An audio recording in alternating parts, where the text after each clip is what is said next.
Good morning students. देखिए आज हम फॉर्मूला डिराइव करेंगे किसके लिए, radius of curvature for polar equations.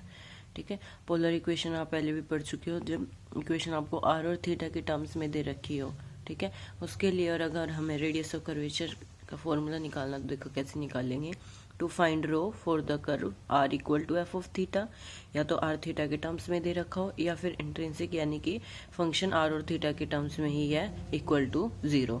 आपको इसके लिए क्या निकालना है, इसका रेडियस ऑफ कर्वेचर निकालना है। ठीक है, तो उसके लिए देखिए हमने क्या किया, हमने एक कर्व ली। ठीक है, उस कर्व पर हमने एक पॉइंट क्या लिया P, जिसके कोऑर्डिनेट्स क्या है आर और थीटा।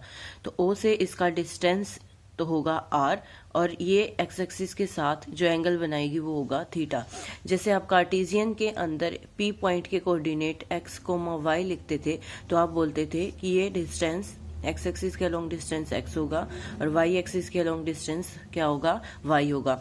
ऐसे ही आप पोलर में बोलते हो, अगर आपके पास r और थीटा है तो इसका मतलब ये डिस्टेंस तो होगा r और ये एंगल क्या होगा, एक्स एक्सिस के साथ थीटा। ठीक है, तो देखिए उसके बाद क्या किया हमने, let phi be the angle which the tangent at P makes with OP. P point पर हमने क्या किया, टेंजेंट ड्रॉ किया, तो ये टेंजेंट इस ओपी के साथ जो एंगल बना रहा है वो एंगल हमने क्या मान लिया है, फाई।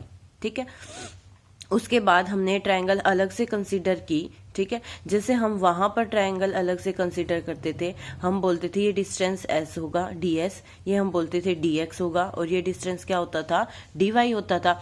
ऐसे ही यहाँ पर क्या बनेगा, यहाँ पर ये डिस्टेंस क्या बनेगा, ds, ये डिस्टेंस क्या बनता है dr, और ये डिस्टेंस क्या होता है rd थीटा, और ये एंगल हमने क्या लिया है, फाई।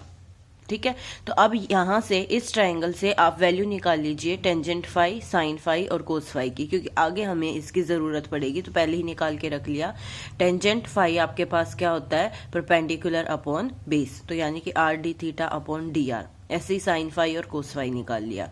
अब उसके बाद क्या किया हमने, फिर से पी पॉइंट पर जो टेंजेंट ड्रॉ किया था उसका एक्स एक्सिस के साथ एंगल क्या मान लिया, साई। आर के साथ यानी कि ओपी के साथ तो एंगल था फाई, लेकिन एक्स एक्सिस के साथ जो ये एंगल बना रही है ये एंगल हमने क्या मान लिया, साई। देन ये क्या कह रहा है, psi is equal to theta plus phi. क्यों आएगा, क्योंकि आप ये ट्रायंगल कंसीडर कीजिए, इस ओपीटी इस ट्रायंगल के अंदर आपके पास इंट्रिंसिक एंगल क्या है, थीटा और फाई, और साई क्या है, एक्सटीरियर एंगल। तो आपने इंटीरियर एंगल, और साई क्या है, एक्सटीरियर एंगल। और आपने 9th क्लास में ट्रायंगल चैप्टर में ये रिजल्ट पढ़ा है, exterior angle equal to sum of interior angle. तो psi equal to, psi exterior angle, psi equal to theta plus phi. अब यहां से रेडियस ऑफ कर्वेचर निकालना है, तो उसके लिए क्या चाहिएगा आपको, d psi by d s, क्योंकि आपके पास रेडियस ऑफ कर्वेचर का फॉर्मूला क्या होता था, d s by d psi. ठीक है, तो उसके लिए हम d psi by d s निकाल लेंगे और उसका फिर रेसिप्रोकल ही लेना है। तो उसके लिए देखिए d psi by d s is equal to d theta by d s plus d phi by d s. ठीक है, d phi by d s को हम कैसे लिख सकते हैं, d phi by d theta into d theta by d s. तो यहां से हमने d theta by d s common निकाल लिया, और अंदर हमारे पास क्या बचा, 1 plus d phi by d theta. ठीक है, उसके बाद अब टेंजेंट फाई हमारा क्या आया था, R D theta upon D R. इसको डिवाइड में लेकर जाएंगे तो ये बनेगा R upon D R by D theta. तो tangent phi is equal to क्या आ गया, आर बाय, और D are by D theta को हमने क्या नाम दे दिया, R1। ठीक है, तो टेंजेंट फाई आपके पास क्या बन गया, R बाय R1। ठीक है, फिर उसके बाद हमने इसको डिफरेंशिएट किया विद रिस्पेक्ट टू थीटा। तो इसको जब आप डिफरेंशिएट करेंगे तो टेंजेंट फाई का डेरिवेटिव क्या बन जाएगा, secant square phi into phi का फिर से थीटा के रिस्पेक्ट में d phi by D theta equal to, यहां पर आप क्या लगाएंगे, quotient rule, R1 as it is, R का डेरिवेटिव फिर से R1 minus R as it is, R1 का derivative R2 divided by R1 square. D phi by D theta की वैल्यू निकाली, 1 बाय सीकेंड स्क्वायर फाई आ गया।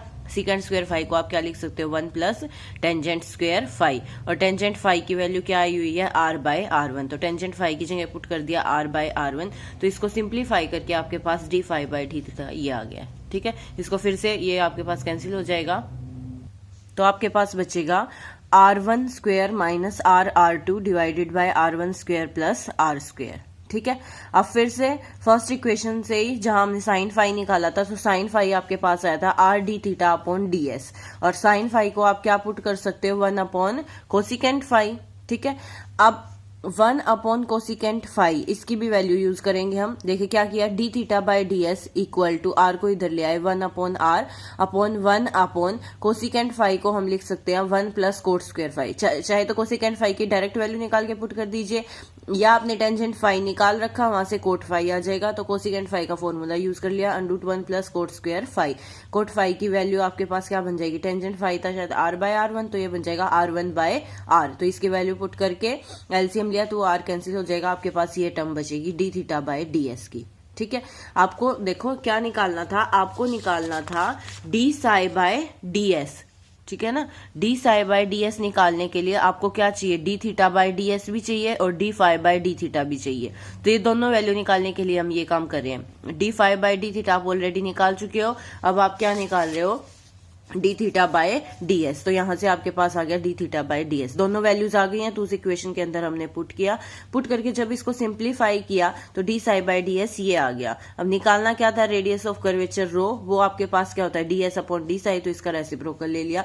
तो ये आपके पास पोलर कर्व्स के लिए फॉर्मूला बन गया रेडियस ऑफ कर्वेचर का। क्या फॉर्मूला, ये आपको ध्यान रखना, क्वेश्चन में हम डायरेक्ट यूज करेंगे, r square plus r1 square raise to power 3/2 upon 2r1 square plus r square minus r2, ठीक है। नेक्स्ट देखिए, नेक्स्ट आपके पास है to find rho if the equation is of the form u is equal to f of theta और where u is equal to 1/r। ये आप question पहले भी कर चुके हो। हम क्या करते हैं, u को क्या पुट कर देते हैं 1/r, या बोले r को पुट कर देते हैं 1/u। तो आपके पास इक्वेशन अब r थीटा की बजाय किस में कन्वर्ट हो गई है, u थीटा में कन्वर्ट हो गई है। तो आपको अगर डायरेक्ट क्वेश्चन में u और थीटा के टर्म्स में दे रखा क्वेश्चन, ठीक है, तो आप ये फॉर्मूला यूज कर सकते हो, या फिर आप क्या कर सकते हो, कई क्वेश्चंस में r डिवाइड में डिनोमिनेटर में होता है, तो उन क्वेश्चंस में डायरेक्ट 1/r को आप u पुट कर सकते हो। यानी कि अगर इससे आपके पास क्वेश्चन कॉम्प्लिकेटेड बन रहा है तो आप इस फॉर्मूले से भी ट्राई कर सकते हो उस क्वेश्चन को, ठीक है दोनों ही बात बराबर, सिर्फ रेसिप्रोकल लेकर ही ये निकालना है। तो बस क्या किया हमने, r को क्या मान लिया 1/u, यहां से r1 की वैल्यू निकाल ली, ठीक है। r1 डेरिवेटिव करेंगे तो u का होगा पहले, तो 1/u का क्या बनेगा -1/u स्क्वायर, और फिर फर्दर u का डेरिवेटिव थीटा के रिस्पेक्ट में, उसको नाम दे दिया u1, तो ये आपके पास आ गया u1, ठीक है। फिर इसी तरीके से r2 निकालेंगे, r2 के लिए कोशेंट रूल लगाएंगे, ठीक है। r1 r2 की वैल्यू आप फॉर्मूले के अंदर क्या कर देंगे, सब्स्टिट्यूट कर देंगे, उसको सिंप्लीफाई करेंगे तो आपका फॉर्मूला u की टर्म्स में आ जाएगा। वो क्या आया, u square plus u1 square raise to power 3/2 upon u cube into u plus u2, ठीक है। नेक्स्ट आपके पास है radius of curvature for pedal equation. अगर आपको पैडल इक्वेशंस के लिए रेडियस ऑफ कर्वेचर निकालना है, पहले तो ये देखिए पैडल इक्वेशन होती कौन सी है, जैसे पोलर इक्वेशन r और थीटा के टर्म्स में होती है, ऐसे ही पैडल इक्वेशंस किसके टर्म्स में होती है, p और r के टर्म्स में। A relation in small p and r representing a curve is called its pedal equation. r तो आपको पता ही है, वही r चल रहा है। p यहाँ पर क्या है, p आपके पास फिगर से देखिए, जो P कैपिटल P पॉइंट लिया था r थीटा, उस पर जो टेंजेंट ड्रॉ किया था, उस टेंजेंट का इस O से जो परपेंडिकुलर डिस्टेंस है उसको हमने किससे रिप्रेजेंट कर रखा है, P से। तो अगर आपके पास इस P और R की टर्म में क्वेश्चन है, ठीक है, तो इसका मतलब आपके पास पैडल इक्वेशन दे रखी है, और उसके लिए अगर आपको रो निकालना है तो आप कैसे निकालेंगे, to prove that for the curve rho equal to p equal to f of r, यानी कि पैडल इक्वेशन है p और r के टर्म्स में, तो रो का फॉर्मूला आएगा r into d r by d p. ये फॉर्मूला आया कैसे है, देखिए आपके पास साई किसके इक्वल आया था, psi equal to theta plus phi. फिर हमने क्या किया था, d psi by d s equal to d theta by d s plus d phi by d s. फिर वहां से आपने साइन फाई निकाला था, अगर आपको ध्यान हो, हमने फर्स्ट इक्वेशन से ही साइन फाई निकाला था। साइन फाई आपके पास क्या था, R D theta upon D s. ये यूज यहाँ हम नहीं करेंगे, सॉरी, आप इसकी बजाय ये फिगर यूज कीजिए। आपके पास ये ट्रायंगल बनाइए ओ पी एल, ठीक है। ओ पी एल आपके पास ये देखिए 90 है, तो इसका मतलब ये एंगल अगर 90 है तो ये ट्रायंगल आपके पास क्या बनेगी, राइट एंगल ट्रायंगल बनेगी, ठीक है। इस राइट एंगल ट्रायंगल से आप किसकी वैल्यू निकाल लीजिए, साइन फाई की वैल्यू निकाल लीजिए, ठीक है। साइन फाई आपके पास क्या बनेगा, देखिए ये 90 डिग्री है, 90 के सामने वाला हम क्या लेते हैं, हाइपोटेन्यूज, और ये आपके पास क्या है, परपेंडिकुलर। तो इसका मतलब इस ट्रायंगल से साइन फाई की वैल्यू आपके पास क्या बनेगी, परपेंडिकुलर अपॉन हाइपोटेन्यूज, यानी कि sine phi equal to p upon r. तो पी की वैल्यू यहां से क्या बन गई है, आर साइन फाई। ठीक है, तो इस कंडीशन का हम यूज कर रहे हैं ये फॉर्मूला डिराइव करने के लिए। हमने लिखा P is equal to r sine phi. अब इसको डिफरेंशिएट कीजिए विद रिस्पेक्ट टू आर, तो आपके पास dp अपॉन डी आर की वैल्यू आ जाएगी। इसमें प्रोडक्ट रूल लगाएंगे, आर कोस फाई और फिर d phi by d r plus r का करेंगे तो 1 हो जाएगा, सिर्फ साइन फाई बचा। अब यहां से वैल्यू पुट कर दीजिए कोस फाई और साइन फाई की, जो फर्स्ट इक्वेशन से वैल्यू निकाली थी, इस बार हम वो वैल्यूज यहां पर पुट कर रहे हैं। वो पुट करने के बाद आर कॉमन निकाला, अंदर आपके पास बचा d phi by d s plus d theta by d s, और ये तो क्या था, d psi by d s, और d psi by d s तो क्या बनेगा, 1 बाय रो, क्योंकि रो आपके पास क्या होता है, D S upon D Sai, तो ये बना आर बाय रो। ठीक है, वैल्यू किसकी चाहिए थी, रो की, तो रो को उधर ले गए, तो रो आपके पास क्या बन गया, r upon d p upon D r, और अपॉन में 1 upon d p upon D r को क्या लिख सकते हैं, डी आर अपॉन डीपी। तो रो आपके पास क्या बन गया है, डी आर अपॉन डीपी। अब हम क्वेश्चंस के अंदर कौन से फॉर्मूले यूज करेंगे, अगर आपके पास क्वेश्चन आर और थीटा के टर्म्स में है तो आप ये फॉर्मूला यूज करेंगे। अगर उसको यू में कन्वर्ट करना चाहते हैं, या तो डायरेक्ट क्वेश्चन यू में हो, या फिर आप यू में कन्वर्ट करके करना चाहते हैं, तो आप ये फॉर्मूला यूज कर सकते हैं। और एक आपके पास है, अगर आपके पास क्वेश्चन पी और आर के टर्म में है तो आप ये फॉर्मूला यूज करेंगे, rho equal to d are by dp. ठीक है, और कई क्वेश्चंस में हम क्या करेंगे, अगर आपके पास पोलर में है तो उसको आप दो तरीके से कर सकते हो, या तो डायरेक्ट पोलर से कर लीजिए, या एक मेथड मैं आपको सिखाऊंगी उसको पैरेलल इक्वेशन में कन्वर्ट करने के लिए। ठीक है, उसको आप पी और आर की टर्म्स में कन्वर्ट करने के बाद ये फॉर्मूला भी यूज कर सकते हैं। ठीक है।